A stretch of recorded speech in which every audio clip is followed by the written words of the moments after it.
dari kelompok 8 akan mempresentasikan perspektif etika Kristen terkait judi online. Baik, perkenalkan, nama saya Advenito Rainer Janoma dari Fakultas Ilmu Komputer dengan NIM 2424 1010 2094. Perkenalkan, saya Margareta Putra Susilo dari Fakultas Kesehatan Masyarakat dengan NIM 2421 1010 16. Saya Windy Kristina Ginting dari Fakultas MTP dengan NIM 241710 1023. Saya Rohani Eruna Simatupang dari Fakultas Kesehatan Masyarakat dengan NIM 2421 1010 1020. Saya Nebesya Basitiga dari Fakultas FPT dengan NIM 2417 1020 1075. Maraknya judi online di masa digital sekarang menyebabkan terkikisnya moral serta norma yang telah dibangun sedari kecil, di mana norma ini yang menyebabkan banyaknya dampak negatif yang akan ditimbulkannya, baik untuk dirinya sendiri maupun untuk lingkungannya. Perputaran judi online di Indonesia hingga kuartal pertama 2024 tembus hingga 600 triliun. Menurut Menteri Komunikasi dan Informatika atau Menkominfo, Budi Ari Setiadi, jumlah penduduk yang terlibat judi online menyentuh angka 4 juta jiwa. Rata-rata usia pemain judi online umumnya kisaran 30-50 tahun. Meskipun ada juga kategori anak-anak yang berusia 11-19 tahun yang sudah mendepositkan hingga 293 miliar. Faktor penyebab. Menurut Sayoga Rizdia Prasetyo sebagai perencana keuangan, ada beberapa faktor penyebab yang membuat maraknya judi online di Indonesia.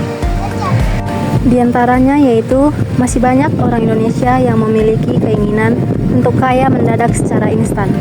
Kurangnya literasi keuangan membuat masyarakat tidak mampu membedakan mana investasi yang aman dan berbahaya. Asal ikut-ikutan orang-orang di sekitar saja, yang penting imbal hasil besar, kata Sayoga. Perjudian telah menjadi perdebatan yang sangat panjang oleh umat Kristen. Apakah judi termasuk dosa ataupun tidak? Namun, jika kita mencari jawaban di dalam Alkitab, tidak ada ayat yang menjelaskan judi secara spesifik. Beberapa orang berpikir bahwa selama uang yang digunakan untuk judi tersebut merupakan uang dari penjudi dan ia tidak kecanduan oleh judi tersebut, maka judi tidak apa-apa dilakukan.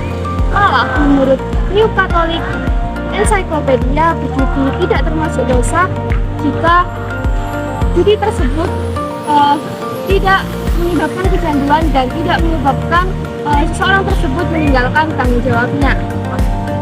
Tetapi meskipun kata main judi tidak muncul secara spesifik di dalam Alkitab, namun prinsip-prinsip di dalamnya sudah sangatlah jelas. Alkitab mengajarkan kita untuk tidak menyia-nyiakan uang dan menghindari keinginan untuk cepat kaya. Lantas, apa yang dapat kita lakukan sebagai umat Kristen untuk menyikapi judi online?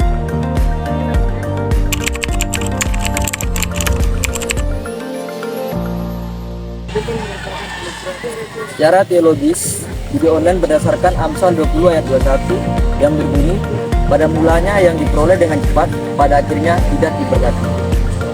Nah, hal ini menunjukkan bahwa praktik tersebut bertentangan dengan prinsip-prinsip Alkitab dalam pengurusan harta. Ayat ini memperingati bahwa harta yang diperoleh dengan cara tidak semestinya, seperti melalui keserakahan, ketamakan, dan praktik-praktik terlarang, tidak akan membawa berkat. Judi online merupakan upaya untuk mengejar kekayaan instan melalui spekulasi dan keberuntungan semata, bukan melalui kerja keras dan usaha yang jujur. Hal ini jelas bertentangan dengan ajaran Alkitab yang menekankan kejujuran, kerja keras, dan ketaatan pada kebenaran sebagai jalan untuk mendapatkan berkat Tuhan. Alkitab juga mengajarkan kita untuk tidak menyia-nyiakan uang dan untuk menghindari keinginan cepat kaya. Misalnya, di 1 Timotius 6 ayat 10 yang berbunyi, karena akar segala kejahatan ialah cinta uang. Sebab oleh memburu uanglah beberapa orang telah menyimpang dari iman dan menyiksa dirinya dengan berbagai-bagai duka. Kita jelas diperingatkan untuk tidak mencintai uang dan mengelola baik pemberian Tuhan. Berjudi sebaliknya adalah lawan dari kedua hal tersebut. Dengan berjudi, kita terpacu untuk memenangi uang sebanyak-banyaknya, tanpa sadar akan risiko besar di baliknya. Akhirnya, berkat Tuhan pun tersia-sia demi keuntungan yang tidak jelas. Jadi jelas, perjudian online adalah batu sandungan besar dalam kehidupan rohani. Sebagai rekomendasi, gereja dan pemimpin Kristen perlu meningkatkan kesadaran dan pendidikan tentang bahayanya perjudian online serta membangun strategi pada umat Kristen untuk mengenali dan menghindari perjudian di kejahatan dunia maya. Pengembangan program konseling dan kelompok dukungan juga penting untuk membantu mereka yang terlibat dalam kecanduan judi. Selain itu, kolaborasi dengan pemerintah dan lembaga terkait diperlukan untuk memperkuat regulasi dan kontrol terhadap industri perjudian online. Sekian dari kelompok kami, presentasi mengenai perspektif etika Kristen terkait judi online. Apabila ada salah kata, kami minta maaf yang sebesar-besarnya. Sekian dan terima kasih. Shalom.